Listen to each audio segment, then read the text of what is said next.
Okay, I didn't know. I thought it was the young man's channel. I didn't know.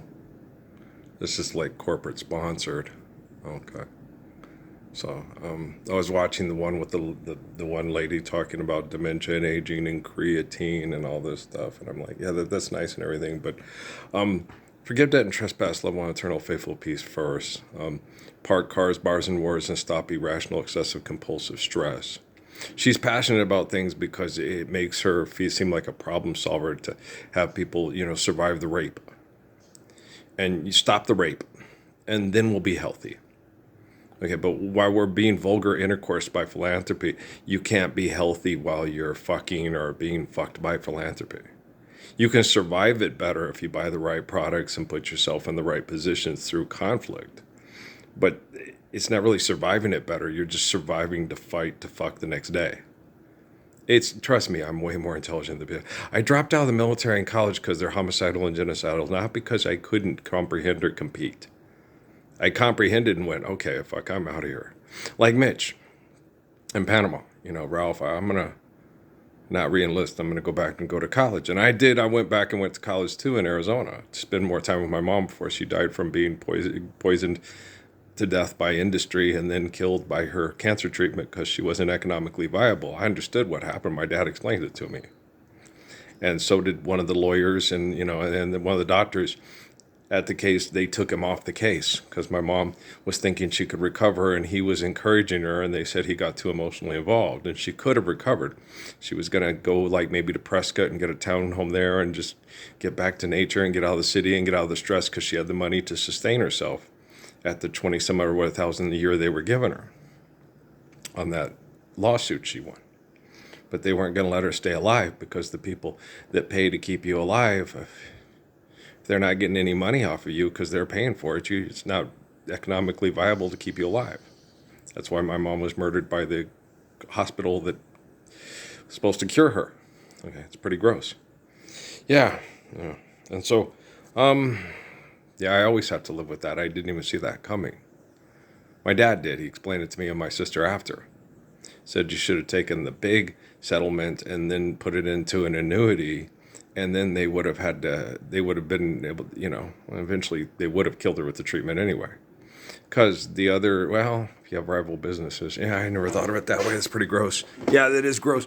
Finding ways to survive assholes and have to understand how these assholes work to survive them without being murdered by them because of your economic activity.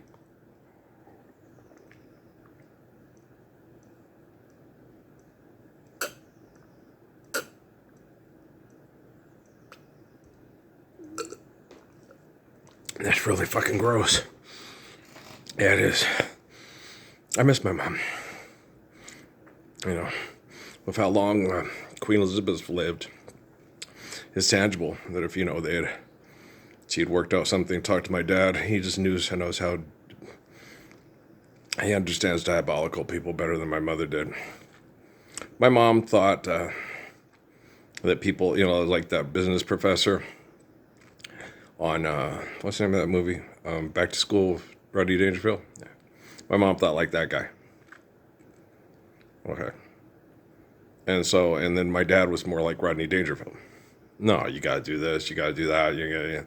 Well, my dad worked for Northrop Grumman. Mom never did. Mom worked for lawyers that are supposed to have the utmost integrity in the way they deal with the system. But the system's corrupt, but the lawyers are not. Forgive debt and trespass, love one, eternal, faithful peace. Wow, what lawyer understands those natural laws and said we should obey them without fear? I Was it the Obama family? No. The Bush family? No.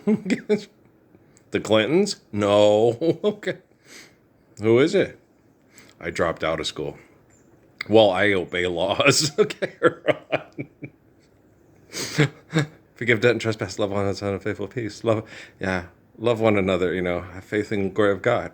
Don't try to combine the infinite essence of the soul to the eternal delusions of the flesh.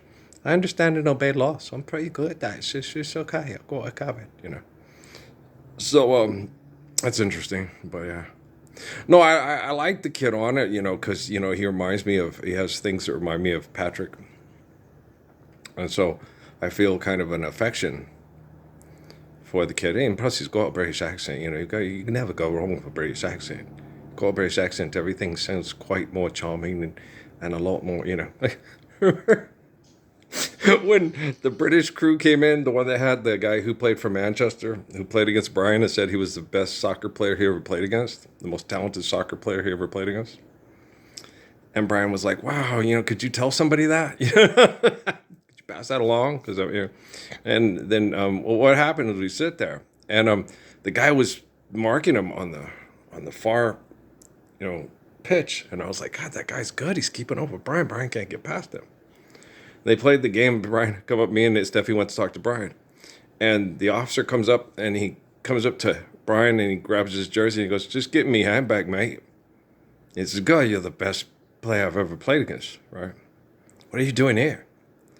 And Brian said, "Well, I played with Brian Melinda on the national soccer team back in yada yada. But the coach who took over said we were going to go with European style, and that South American style was going out of style, and that he didn't need me on the team." He said, "Well, no wonder you Yanks suck at soccer." That's what he said. He said, "You say suck?" He said suck. A British guy said suck, right? And he was the same officer. Well, he was joking with me because he was the same officer. We went to go download their plane, right?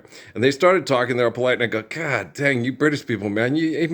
Everything you fucking say and do comes out your mouth makes me feel rude." He goes, "You damn Yanks, you're such a card." It's funny. He's laughing. He made that little remark. It's funny. And then when he said that, you suck at soccer, he said, "Hey, you said suck. Wow, cool." But even when you say suck, it seems like you're being polite. I am. They're sucking at soccer because, they're making bad decisions with the best player I've ever played against. Yeah, there you go. Oh, how brilliant. Yes. It was funny. It wasn't funny, though. Brian never made it as a professional soccer player. He almost killed himself because of what the coach did.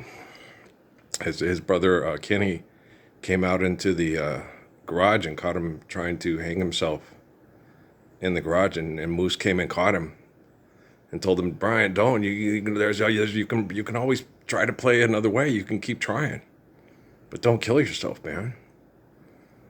But Brian, I guess, he knew the future. His dad was a physical scientist at the Pentagon studying me in the Satan Christ projects. Yeah. But he couldn't keep his kids safe from being abused by bureaucracy in sports. And he's talking about it. Brian sat there and he said, it was a trip because I remember me and Brian used to always talk and joke, and I was always real good with political, social satire and other things like that because I was, not borderline genius. I'm borderline genius. Yeah, I am. Well, because I can go to the border of genius and go, okay, those fuckers are crazy, and then get back out of there. Fucking, they're geniuses, right? Like when I was sitting there out in the garage when I made that last video, and I was sitting there thinking of that Robert Downey Jr. movie about Sherlock Holmes, with Moriarty. And we all know by studying me in that parking lot in Cochise County that I wouldn't have to think, okay, this is broken, he's going to do that. It was like, he thinks that's broken, it's going to do that, but I'm just going to snap his neck and throw him over the side of the cliff. So there's no evidence. It just looks like he fell. No, because he's an asshole and he needs to die, and he kills people for money, and that's insane.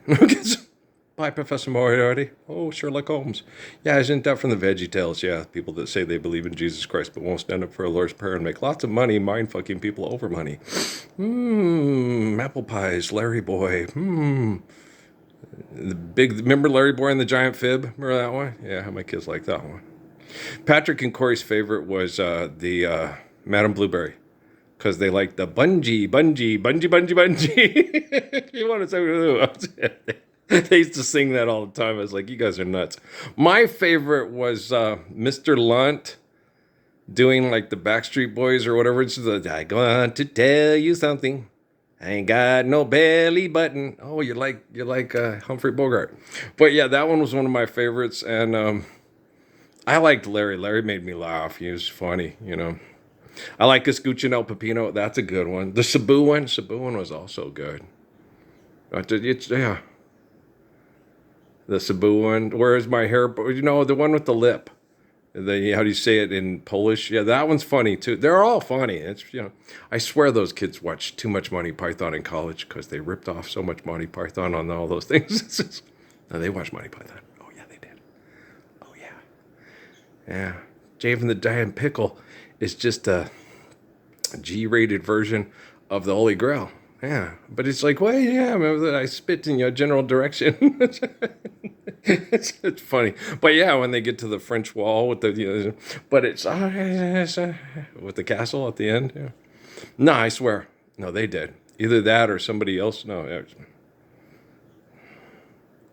VeggieTales, Monty Python. Go look at all the similarities. Yeah, like Paul Young's "Every Time You Go Away" and Tracy Chapman's "Sorry is all that you, baby, can I hold you tonight?" Same, just like with what's his face, Vanilla Ice and Queen and Bowie. Yeah, and what's the other one? Oh, what's the kid's name? Devontae Swing and Paul Davis. Yeah,